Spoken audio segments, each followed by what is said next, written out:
Pastor Nilson, eu quero agradecer imensamente a sua presença aqui conosco, reforçar aquilo que nós conversamos antes de chegarmos aqui nesta live, que para nós é motivo de muita gratidão o Senhor ter aceitado o nosso convite e vir aqui participar com a gente nesse momento tão especial.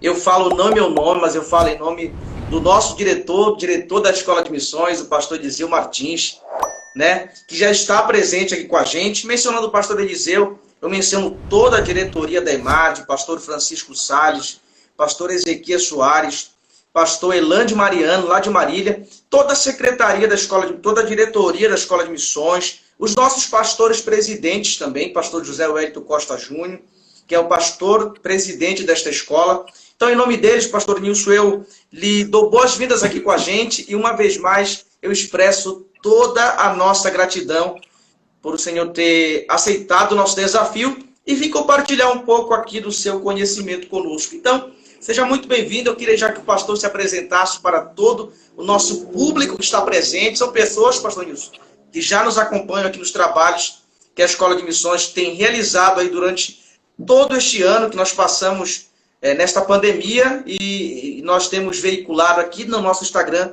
juntamente com muitos pastores que vêm aqui compartilhar de seus conhecimentos com a gente. Amém.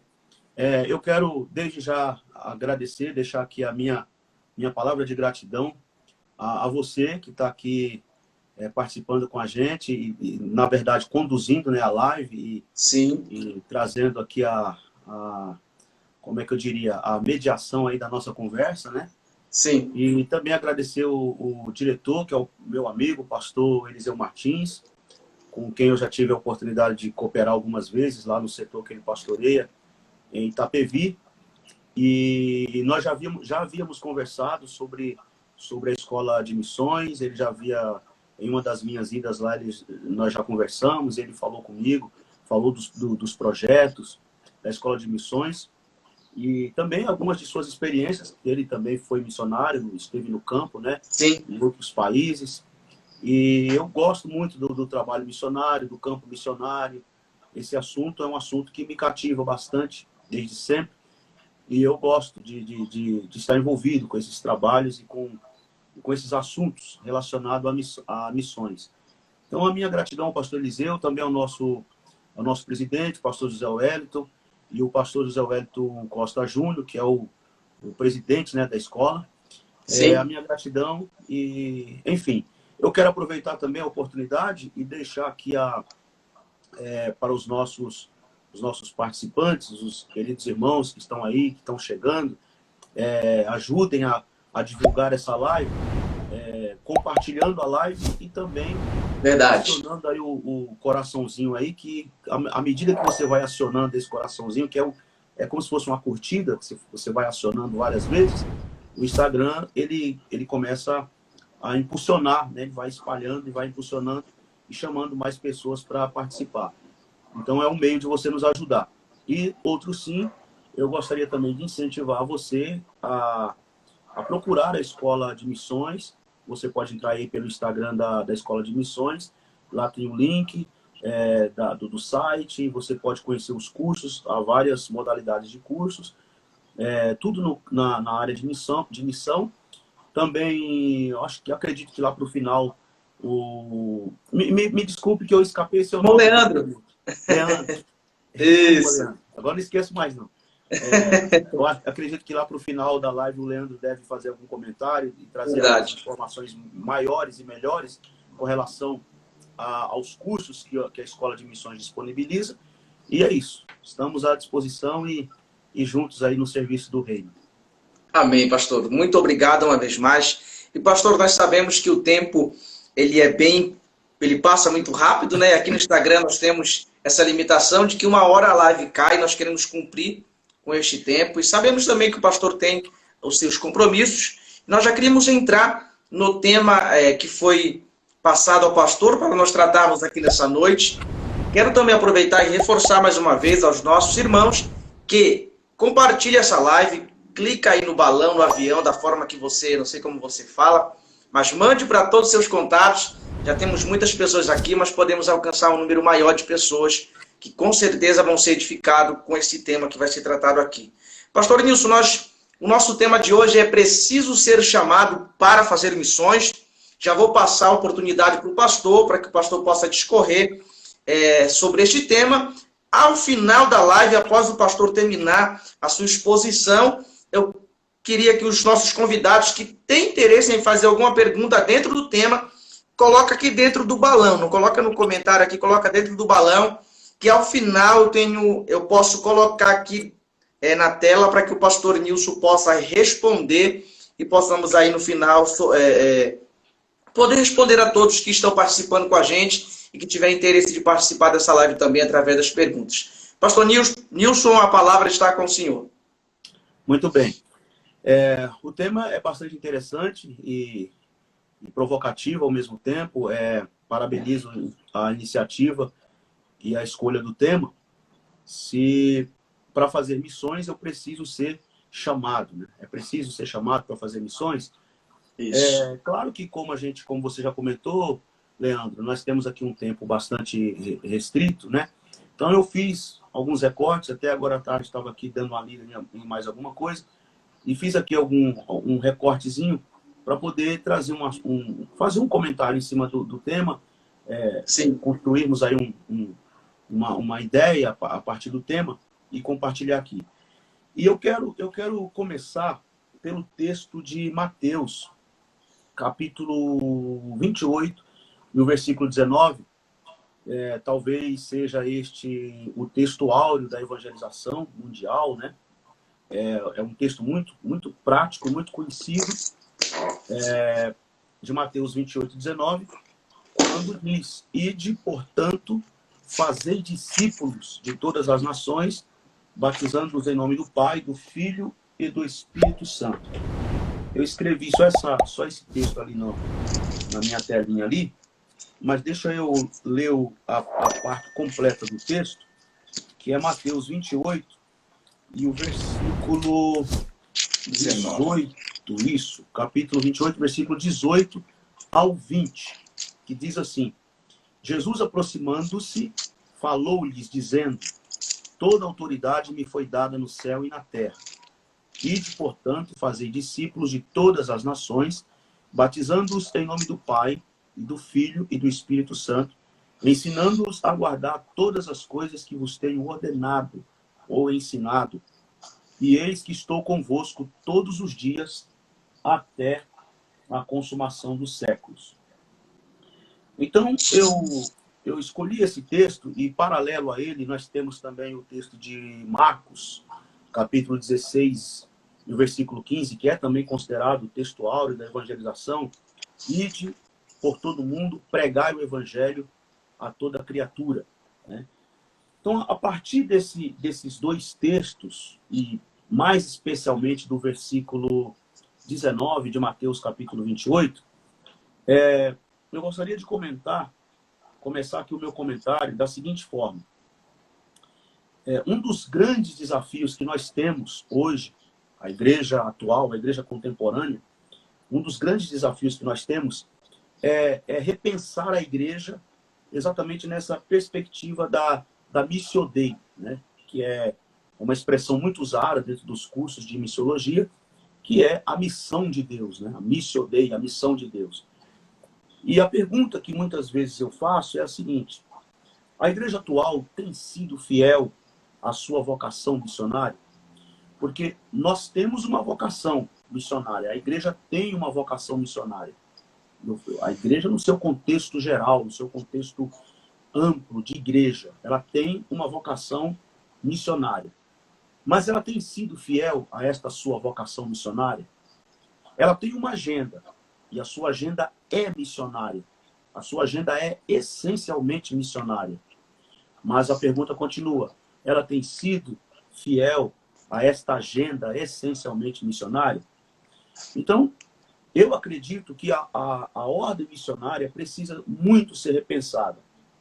Porque nós já ouvimos muito falar e temos repetido com frequência, que praticamente já quase que virou quase que um jargão já na nossa boca, essa palavra do id, essa palavra id, né? quase que já virou um jargão na nossa boca. A gente fala com frequência, repete com frequência o id de Jesus.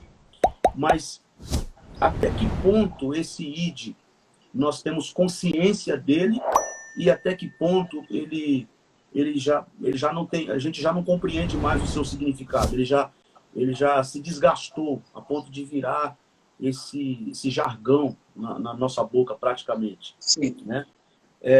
Então nós afirmamos o seguinte, que o imperativo do mestre da sua igreja é o id. Mas muitas vezes, isso é para a nossa reflexão, nós estamos muito mais ocupados com as nossas agendas e deixamos a grande comissão, que o capítulo 28 de Mateus, versículo 18 a 20, como eu li, é muito conhecido com exatamente com esse título, né? O texto da grande comissão, e nós deixamos a grande comissão apenas no discurso. Quer dizer, no discurso, nós falamos do id, nós pregamos o id, nós falamos da grande comissão, nós ensinamos, exortamos a respeito da grande comissão. Mas, na prática, nós pecamos muitas vezes porque deixamos apenas no discurso. Então, eu gostaria de pensar aqui rapidamente, eu até escrevi recentemente um artigo, aproveito aqui até para abrir um parênteses e fazer aqui uma propaganda, dos Ceifeiros em Chamas, Sim. que é um departamento também da nossa igreja, um órgão da nossa igreja. É verdade. Foi criado nos anos 90, né, para o grande projeto da década da colheita, fundado, idealizado pelo saudoso pastor Valdir Bíssimo. E eu tive o privilégio agora de ser convidado para ser um dos colunistas lá dos Ceifeiros. Então, acesse lá o site dos Ceifeiros e o primeiro artigo meu que entrou foi exatamente esse que eu quero compartilhar com vocês. Aí eu vou pedir para você entrar lá e ler na íntegra, porque aqui é só um comentário que eu vou fazer. Ceifeiros é um parceiro da Imagem também, pastor. Exatamente, é parceiro da Imagem, né? Sim. Que bom. E então eu escrevi esse artigo lá para os Ceifeiros e eu pontuei duas coisinhas básicas que é o que eu quero comentar aqui rapidamente. Por que nós precisamos repensar o desafio missionário contemporâneo? Por qual motivo, por qual razão nós temos a necessidade, e eu diria, não é só uma necessidade, é uma urgência, uma carência e uma urgência de repensar o grande desafio missionário na nossa atualidade. Primeiro, porque muitas vezes nós substituímos a ordem do discipulado pelo apelo. Essa é a primeira grande razão porque nós temos que repensar, temos o desafio agora, a necessidade e a urgência de repensar o nosso desafio missionário. Porque muitas vezes nós substituímos a ordem do discipulado pelo apelo. Mas antes de discorrer sobre isso aqui, é interessante nós conceituarmos aqui, trazer aqui uma rápida definição para os termos. Né? Por exemplo, missiologia, missão e missões. Eu quero trazer aqui uma rápida definição dessas três palavras. E aí eu estou me valendo aqui do recurso do livro do Justo Gonzalez. Justo Gonzalez é um escritor muito conhecido, né? Um teólogo que escreve muito e atua muito nessa área da missão da igreja, da história da igreja, missão da igreja. E ele escreveu uma obra.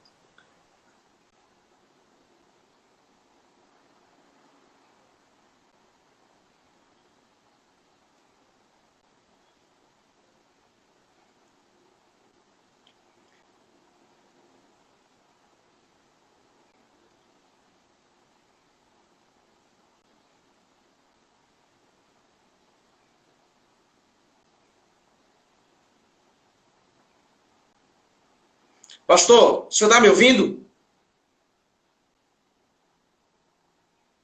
Pastor?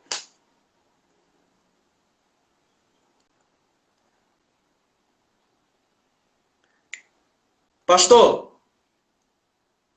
Oi?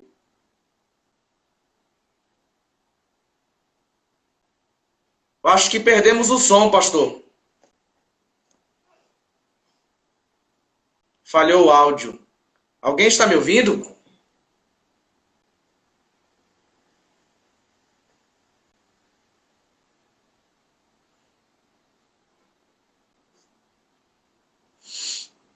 Pastor,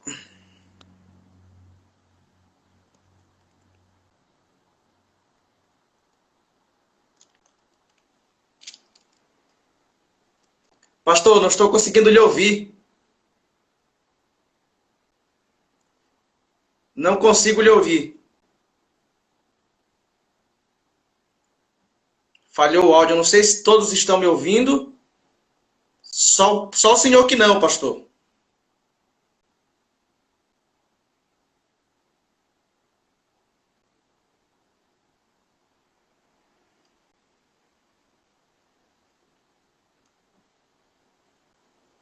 Vamos ver se volta.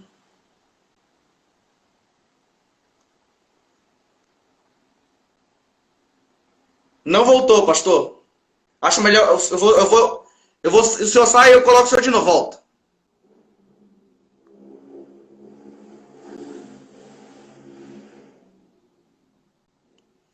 Tivemos um pequeno probleminha. Não sei se vocês estão me ouvindo. Se só o pastor Nilson que estava com problema. Eu vou chamar ele de novo. Tivemos uma pequena interferência aqui. Mas eu vou chamá-lo novamente. Só um minutinho. Vamos ver agora sim.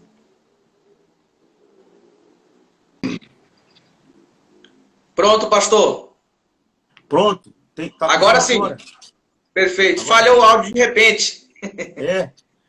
Você consegue lembrar aí que parte foi que falhou o áudio? Pastor, bem no momento que o pastor começou a conceituar os temas, falou do autor, depois falhou. Aí depois falhou? Então, isso. Tá, então eu vou repetir de novo a definição de missiologia. Tá bom, é isso mesmo. Perfeito. Tá, tá tudo legal agora aí com o pessoal? Voltou tá tudo certo. Estamos ouvindo bem agora. Graças a Deus. Beleza. Então, retomando aqui o assunto, eu vou frisar de novo o conceito de missiologia. Então, missiologia, o que é missiologia? Missiologia é a disciplina que estuda de forma sistemática e coerente tudo o que for relacionado à missão de Deus e à da comunidade da fé. É uma disciplina ampla que se desenvolve em diálogo com a antropologia, com a economia, com a história da igreja, ou seja, com a história das religiões, com a teologia sistemática e com muitas outras disciplinas. Paralelo a esta conceituação de missiologia, Justo Gonzalez também traz a definição de missões. E é muito importante, foi nessa hora que eu vi que estava sem, foi nessa hora que eu percebi que estava sem som. Então, deixa eu retomar a fala aqui. Perfeito, pastor, perfeito. É muito importante nós considerarmos a distinção que há, e o Justo Gonzalez faz isso aqui nessa obra, entre missões e missão. Muitas vezes a gente trata essas duas palavras, a gente até considera que são iguais. Mas, na verdade, há uma distinção entre missão e missões. Há uma distinção básica aí dessas duas palavras, missão e missões. E ele traz aqui, deixa eu começar por missões. Ele diz o seguinte: o termo missões está carregado de muitos significados. O termo missões refere-se à atividade do povo de Deus na comunicação do evangelho. Muito importante nós pensarmos nisso. O que é missões? E a que se refere? Missões se refere à atividade do povo de Deus na comunicação do evangelho. Tradicionalmente, esse termo cria uma imagem de movimento unidirecional. Quase que não sai a palavra aqui. Mas, repetindo, tradicionalmente, esse termo cria uma imagem de movimento unidirecional. Do mundo cristão para o mundo não cristão. Por essa razão, por muito tempo, as missões associavam-se a uma prática missionária eclesiocêntrica, na qual a igreja era a protagonista da missão. Então, isso é uma coisa que a gente precisa prestar atenção. As missões associavam-se a uma prática missionária eclesiocêntrica, onde a igreja assumia o protagonismo da missão. Daí nós temos o seguinte: o conceito de missões refere-se ao movimento do cristianismo ainda dentro de uma área geográfica com a presença cristã. As missões são as atividades dirigidas a estender a fé cristã, mesmo em lugares onde a fé já existe. As missões são o que a igreja tem feito na gestão de estender a fé fora e dentro das fronteiras onde ela mesmo está arraigada. Então, o que é que o Justo Gonzalez está falando aqui? Nós temos, por exemplo, uma expressão muito conhecida, muitos de nós já usamos essa expressão, e eu mesmo já usei essa expressão, né, que é aquele tripé do apelo missionário que a gente faz, especialmente naqueles momentos em que a gente vai levantar as contribuições num congresso de missão, numa conferência missionária, num culto de missionário. Aí a gente diz assim: irmãos, existem 3 maneiras de fazer missões. A primeira, indo. A segunda, orando. E a terceira, contribuindo. Então, quem de nós que já não ouviu e até mesmo já se expressou dessa maneira? Eu mesmo. Muitas vezes já me expressei assim. E como eu disse e repito, é muito comum a gente ouvir essa expressão, especialmente em congressos, na hora das coletas da oferta para a obra missionária, a gente usa essa expressão. Então, qual é o problema aí dessa frase ou dessa expressão? O grande problema aí é que o conceito de missões nas igrejas, muitas vezes, se resume nesse tripé de ou você vai, ou você ora, ou você contribui. E essa ideia de ou orar, quer dizer, essa ideia de ou ir, ou orar, ou contribuir, que é uma ideia, a meu ver, é uma ideia equivocada, essa ideia equivocada é responsável pelo entendimento que nós temos muitas vezes que a proclamação do evangelho é responsabilidade apenas de uma elite vocacionada, que é o tema da nossa live hoje, né? Exato. Eu preciso ser chamado para fazer missões? E aí muita gente tem essa dúvida e se questiona por conta, muitas vezes, dessa expressão que, muitas vezes, inconscientemente, nós alimentamos na cabeça dos nossos crentes e nas nossas próprias cabeças, de que a responsabilidade, a missão propriamente dita da palavra missão, da proclamação do evangelho, é uma responsabilidade única e restrita e específica de uma elite vocacionada. Então, o que é missões? A missões, nesse sentido, traz a ideia de que a missão da igreja é delegada para algumas pessoas especiais, que tiveram um chamado especial para o encargo do anúncio do evangelho. Muitas vezes a gente tem essa ideia. E missões traz, na verdade, essa ideia. Quando, na verdade, não. Aí eu gosto da expressão missão. Gosto da expressão missão, e aí o Justo Gonzalez nos chama a atenção para fazer essa distinção. Porque o que é missão? A missão, por outro lado, é a atividade de Deus no mundo. O que é a missão? A missão é a atividade de Deus no mundo. Aí, na missão, o contrário de missões, que é a igreja assumindo o protagonismo, que é aquilo que eu li aqui de que a igreja assume uma prática missionária eclesiocêntrica, sendo ela a protagonista da missão, de missões. Na missão, não é a igreja a protagonista. Na missão, Deus é o grande protagonista, e não a igreja. Então, é muito bem colocado isso aqui da parte do Justo Gonzalez, quando ele afirma isso. Protagonista da missão. Deus age pela sua para reconciliar, como Paulo escreveu na segunda carta aos Coríntios. E qual é o papel da igreja como povo de Deus? Surge dessa missão e participa dela. A igreja é o resultado, a igreja a igreja é coprotagonista da missão de Deus. A igreja nasce e mantém-se e transforma-se pela missão de Deus. Ao mesmo tempo, ela também é sujeito ativo nessa missão. Isso é, a igreja discerne e descobre a atividade de Deus no mundo e dela participa. Então, veja bem, a conotação de missão, diferente de missões, traz a compreensão de que toda a igreja está em missão. Não a missão não é da igreja, a missão é de Deus. Porque Deus está em missão. E toda a igreja deve estar em missão.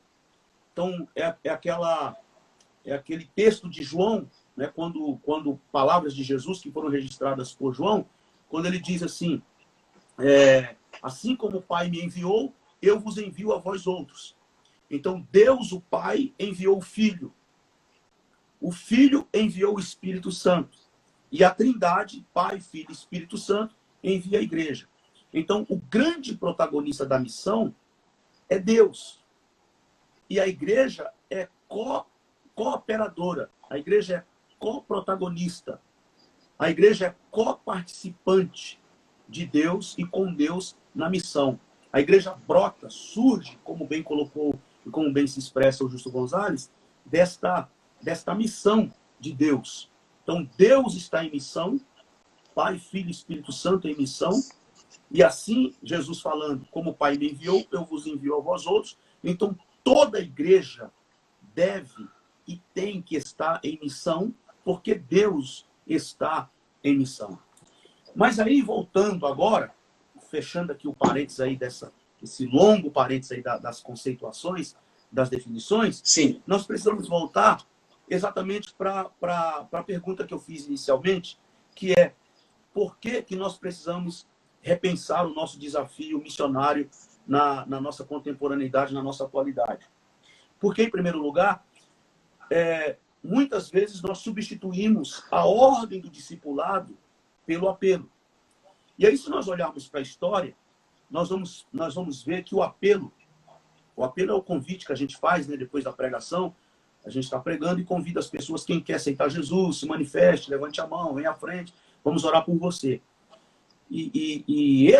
Essa ideia do apelo, o apelo propriamente dito, ele foi criado por dois homens. Charles Finney, nos Estados Unidos, e John Wesley, na Inglaterra.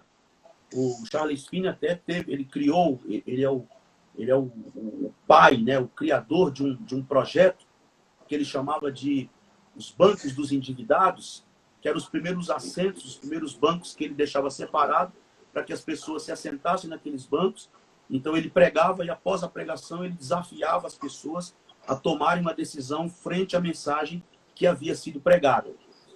E depois,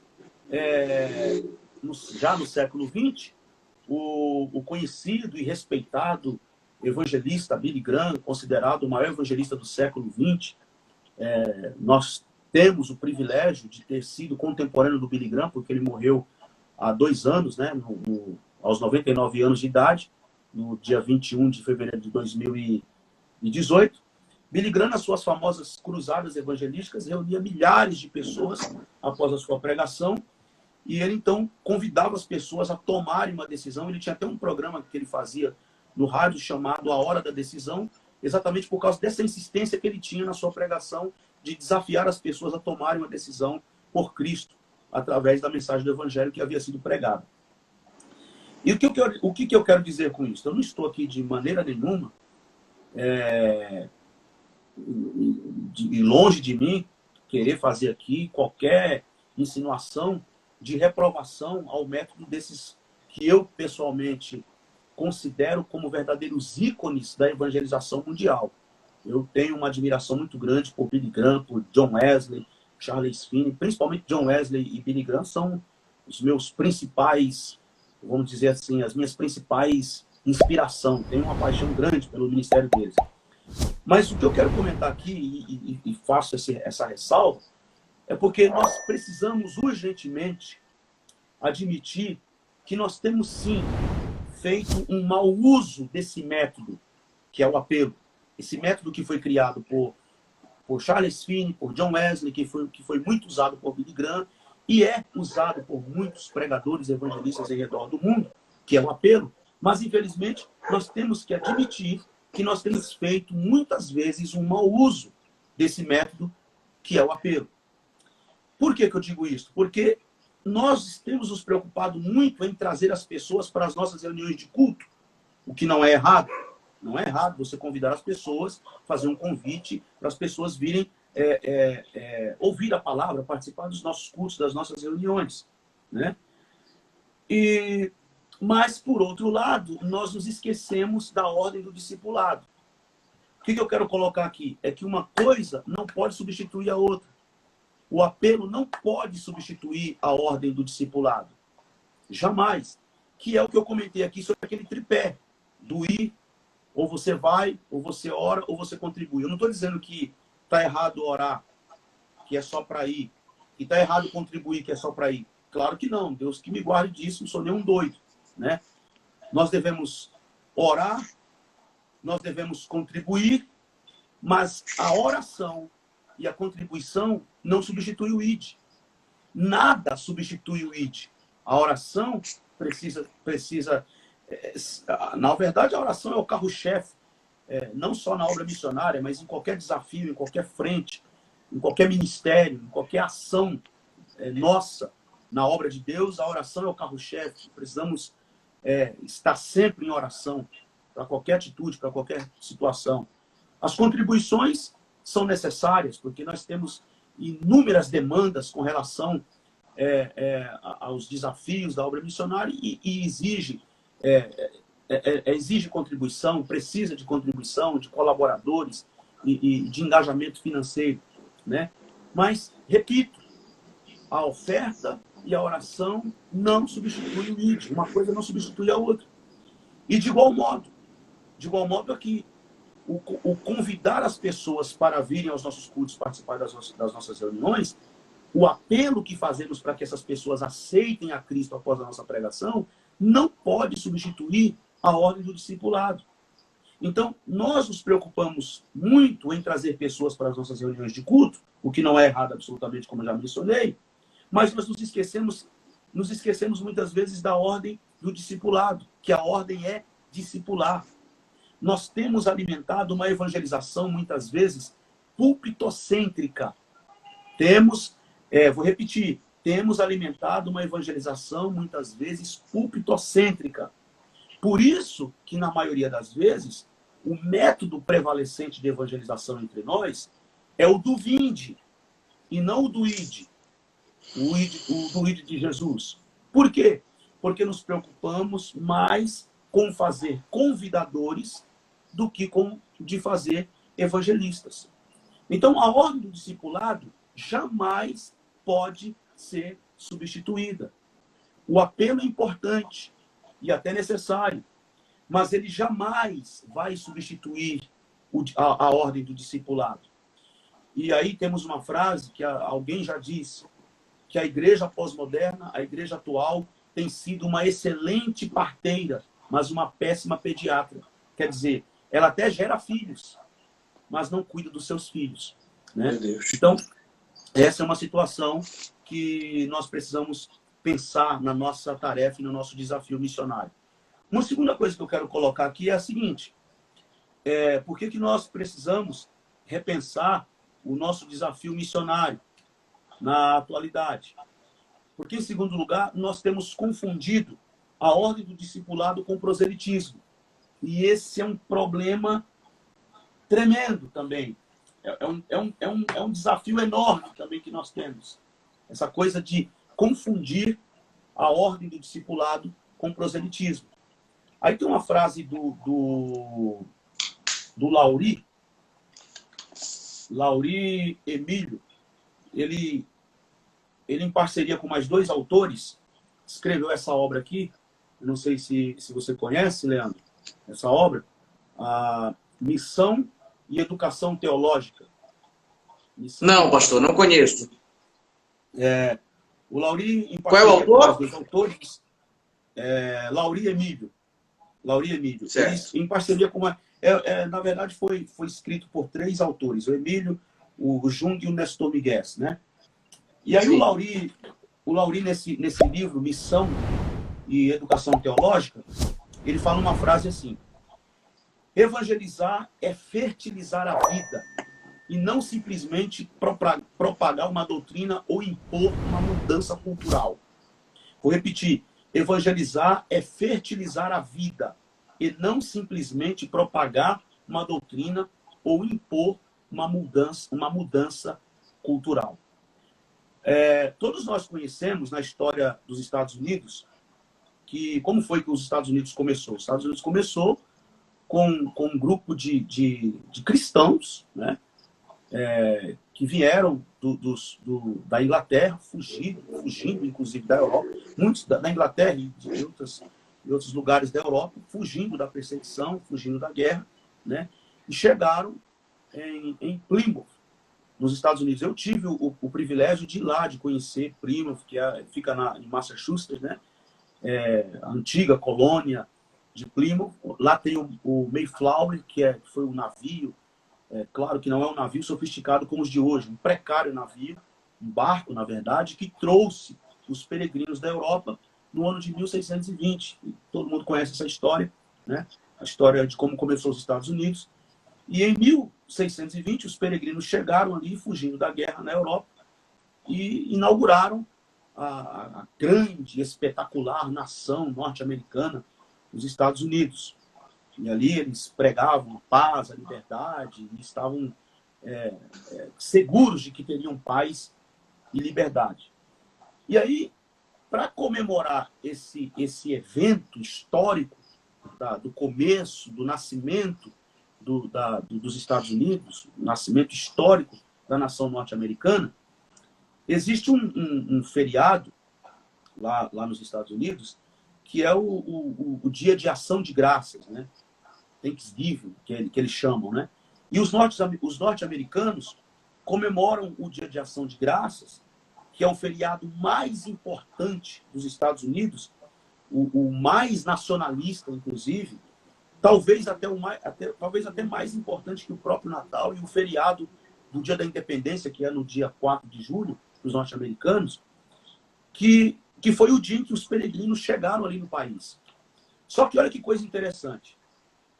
Enquanto essa celebração nacionalista, muito comemorada, um feriado importantíssimo para todo americano nos Estados Unidos, lá mesmo em Plymouth, que eu, repito, tive a oportunidade, o privilégio, eu tive lá 2 vezes, inclusive, nesse lugar específico, visitando, tirando fotos e tal, aquela coisa toda. Inclusive, me lembrei de uma mensagem que eu preguei quando eu tinha 10 anos de idade, no dia da independência do Brasil, 7 de setembro, e meu pai escreveu uma mensagem e encaixou essa coisa da independência dos Estados Unidos e contou um pouquinho dessa história de quando os peregrinos chegaram ali, começaram a nação norte-americana. E eu me lembrei, foi como um filme passou na minha cabeça, eu me lembrei dessa mensagem. Quando eu era criança, meu pai... Tem até o áudio dela no meu canal no YouTube, se alguém depois quiser assistir. E aí que interessante. No meio de toda essa comemoração e esse ponto histórico e por que não dizer turístico, porque muita gente vai ali conhecer, tem lá uma placa que foi escrita pelos filhos dos índios, pelos descendentes dos índios nativos que estavam ali. E nesta placa, Sim, os índios lamentam exatamente o fato de que, enquanto, por um lado, há uma celebração, uma comemoração, eles dizem assim: nós não temos nada para comemorar. Nós não temos nada para comemorar porque vocês chegaram aqui, invadiram nossas terras, tomaram nossas terras, mataram a nossa gente, dizimaram tribos inteiras, com uma biga na mão e com espada na outra, vocês nos fizeram de escravos, roubaram nossas terras e ainda nos obrigaram a aceitar a religião de vocês e a cultura de vocês. Olha que irônico. Por um lado, você tem uma celebração, mas por outro lado, você tem nativos que reclamam, que reivindicam que eles foram humilhados em nome de uma fé, que eles foram subjugados em cima por causa de uma outra cultura. Então, por isso que eu coloco aqui que nós precisamos muito, nesse tempo, fazer uma reflexão no sentido de pensarmos até que ponto nós estamos cumprindo o ID e até que ponto nós estamos confundindo discipulado com proselitismo, né? Eu sou assembleano de berço. Sou nascido e criado num lar cristão. Sou a terceira geração já de pastores na minha família. Meu pai era pastor, meu avô era pastor. Amo a minha igreja, a Assembleia de Deus. Mas uma coisa precisa ficar muito clara para todos nós. A nossa grande e primordial tarefa é fazer discípulos de Cristo. Infelizmente, nós temos assistido muito debate teológico e doutrinário ultimamente, principalmente agora nesse momento de efervescência das redes sociais, com o avanço da internet, com o advento das redes sociais. Há muito debate, muito desgaste, inclusive, em defesa de teologia, em defesa de doutrina. Hoje mesmo eu estava conversando com um amigo e eu falei para ele exatamente isso. Falei assim, olha, nós precisamos tomar cuidado, porque muitas vezes no afã da defesa, no afã da apologética, nós terminamos defendendo de unhas e dentes teologias e defendendo de unhas e dentes doutrinas, quando, na verdade, nós deveríamos defender o Evangelho. A nossa grande apologética não é de teologias e nem de doutrinas.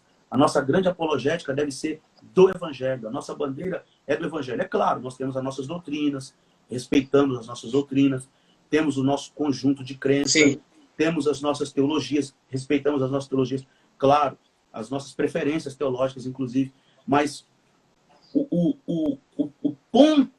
ponto X da questão mesmo, o carro-chefe mesmo, se chama Evangelho. Jesus disse muito claramente, ide, pregai o Evangelho a toda criatura. Então, há um clima de muita hostilidade na internet, nas redes sociais.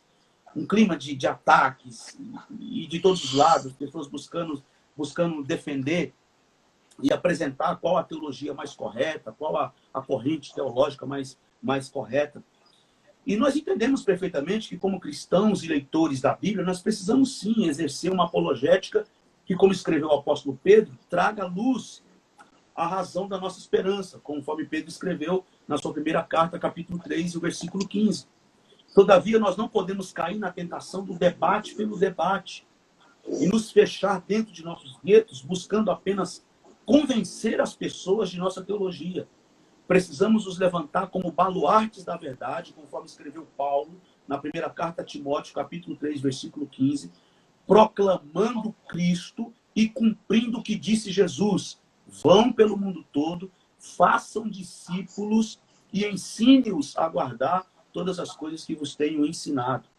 O apóstolo Paulo escreveu, porque eu decidi, olha a afirmação de Paulo, a declaração de Paulo, eu decidi nada saber entre vós, a não ser Jesus Cristo e este crucificado. 1 de Paulo aos Coríntios, capítulo 2, versículo 2. E essa deve ser a nossa filosofia de vida na pregação do Evangelho. Eu decidi nada saber entre vós, a não ser Jesus Cristo e este crucificado. Então nós precisamos assumir um compromisso desregionalizado. O objetivo da ação da igreja tem de ser o mundo inteiro. Por isso já dizia o John Wesley, o grande avivalista da Inglaterra, né, com a sua célebre frase, o mundo é a minha paróquia. E qual deve ser a nossa missão? Levar as pessoas ao pleno conhecimento de Cristo e inspirá-las a viver a vida que vivemos a partir de Cristo. As religiões proselitistas querem conseguir adeptos, querem conseguir seguidores, querem converter e convencer as pessoas a aderirem às suas doutrinas. O cristianismo é a única religião no mundo que não visa. Se existe coisa ao contrário, não estamos falando de cristianismo verdadeiro. Mas se estamos falando de cristianismo verdadeiro, o cristianismo é a única religião no mundo que não visa a adesão de adeptos, mas sim que homens e mulheres sejam transformados em seguidores de Jesus Cristo. Então, fazer discípulo implica impregnar, ou significa impregnar a vida de Deus no próximo. Fazer discípulos é inspirar os outros a quererem a vida de Deus que nós temos. É influenciar os hesitantes, os mornos, os que cocheiam, os que serpenteiam entre dois caminhos, a quererem a nossa mesma vida de triunfo. Então, o meu querido Leandro, irmãos, irmãs e todos que estão nos acompanhando aqui, a ordem está diante da igreja. O bastão está em nossa mão. Pregar o evangelho.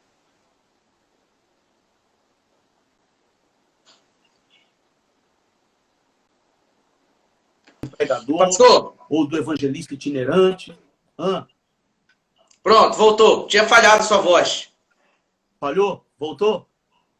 Isso, voltou. Então, repetindo, pregar o evangelho, vou concluir aqui. Pregar o evangelho não é... Tá sem áudio? Não, tá normal agora, voltou já. Tá normal? Beleza, então eu concluo aqui dizendo o seguinte: pregar o evangelho não é tarefa única e exclusiva, não é responsabilidade única e exclusiva do pastor, ou do missionário, ou do evangelista itinerante, ou do presbítero, ou do irmão que tem uma boa oratória, ou do outro que sabe discursar em público, ou do outro que tem um cargo importante na igreja. Pregar o evangelho é responsabilidade de todo cristão que teve uma experiência legítima de conversão, que experimentou a vida de Cristo, está sobre os ombros a responsabilidade de todo legítimo cristão, a pregação do evangelho de Jesus Cristo. O problema é que muitas vezes nós queremos fazer separação entre evangelizar, né, e fazer missões. A gente acha que o que é evangelizar? É quando eu saio com um folheto na rua e distribuo de porta em porta. E o que é fazer missões? É quando eu vou para outro estado ou para outro país, de preferência para outros países. Mas a gente não tem tempo para entrar muito em detalhes aqui agora, mas eu quero dizer o seguinte: a nossa responsabilidade é única e exclusiva. Todo cristão, genuinamente cristão, tem a responsabilidade de levantar a bandeira ensanguentada do Calvário e anunciar a todos e todas que Jesus Cristo é o Senhor. Deus abençoe. Glória a Deus, pastor. Que palavra maravilhosa, que ensino maravilhoso. Pastor, tenho certeza que se o tempo fosse hábil, nos permitisse, nós continuaríamos aqui. Certeza que o assunto acabamos de entrar dentro do assunto, né? O pastor acabou de entrar dentro do assunto, mas o nosso tempo ele é resumido. E antes, pastor, de nós partirmos para os finalmente, eu queria abrir o espaço para as perguntas aqui. Queria que os irmãos colocassem as perguntas aqui no balão, para que eu possa colocar na tela. Tá bom? Já vou colocar a primeira pergunta aqui, pastor Nilson. Nós temos 10 minutos para encerrar a live e eu queria responder essas perguntas aqui. A primeira, do Davi. Por que a maioria dos pregadores acham que fazer missões é só quando vamos para outras nações? Porque é exatamente aquilo que eu falei no começo, naquela distinção entre missões e missão. Sim. Né? Essa coisa de missões, de pensarmos missões nessa categoria, daquele tripé, como eu mencionei, que ou você Sim. vai, ou você ora, ou você contribui, ou uma coisa ou outra, é responsável por esse entendimento, que fazer missões é só quando vai para outras nações. Porque quando as pessoas lêem lá, ide, as pessoas acham, a maioria de nós muitas vezes temos o entendimento que o ide ali é como se Deus tivesse dado, tem aqui um mapa, tem aqui um endereço, eu quero que você vá até a rua tal, lugar tal, no país tal, no continente tal, e fale lá. Né? Mas, na verdade, quando Jesus disse, ide, tanto em Mateus como em Marcos, ide fazer discípulos, e em Marcos, ide por todo mundo e pregar o evangelho, e Mateus, ide fazer discípulos, o ide ali é mais indo do que ide. Sim. É mais indo do que ide. Significa dizer o seguinte: a igreja está em missão. A igreja está em missão no contexto da igreja local, onde ela está inserida, como ela está em missão lá no outro continente, lá no outro país, lá no outro estado, lá na outra nação. Então, o ide é mais indo do que ide. Porque é aquilo que eu falei, a igreja precisa... deixa eu ver se eu acho aqui a frase que eu li aqui há pouco. A igreja precisa assumir um compromisso desregionalizado. O compromisso da igreja é desregionalizado. Quer dizer, não tem a ver não é necessariamente uma geografia propriamente dita. É a Sim. igreja no seu contexto geral onde ela está inserida. A igreja local no contexto onde ela está inserida, na sociedade onde ela está inserida, no contexto cultural onde ela está inserida, seja em São Paulo, na grande capital, na grande cidade urbana, seja no interior, seja na cultura africana, na cultura asiática, onde for. Então, essa ideia precisa sim ser desconstruída na nossa cabeça, muitas vezes, porque e esse é o grande problema, de querer fazer, tratar missões em cima desse tripé de ou vai, Sim. ou ora, ou contribui, nesse sentido de ou um ou outro. Não é ou um ou outro, é os três ao mesmo tempo, porque uma coisa não substitui a outra. Nada substitui o ID. Pronto. Respondido. Outra pergunta, pastor. Da Nídia. Quando os títulos tomam tudo de nós, inclusive os nossos momentos íntimos com Cristo se sufocam. Peraí. Aí, o que fazer? Desculpa aí, eu não peguei a pergunta. Como foi? Peraí, vamos para essa aqui, pastor. Essa aqui, do Marcos. Pronto. Tem igrejas que fazem apelo. Dizem que se a pessoa quer Jesus, ele deve vir sem apelo. O que acham? A questão do apelo foi aquilo que eu comentei aqui ao longo da palestra. O apelo, eu considero o apelo até necessário. Eu acho que nós devemos fazer o apelo. Embora, como eu disse, o apelo é novo na história da igreja. Com essa modalidade de convidar as pessoas, é novo na história da igreja. Sim. No máximo aí 200 anos, se tiver. Não tem 200 anos. Começou com Charles Finney, John Wesley, como mencionei. Billy Graham foi o grande protagonista, né? O protagonista não, grande ícone, a grande referência no apelo para as pessoas virem à frente a aceitar Jesus. Billy Graham fez apelo, Wesley fez, eu faço, nós fazemos. Agora, o grande problema é quando nós substituímos o discipulado pelo apelo. Vamos fazer o apelo? Vamos fazer o apelo.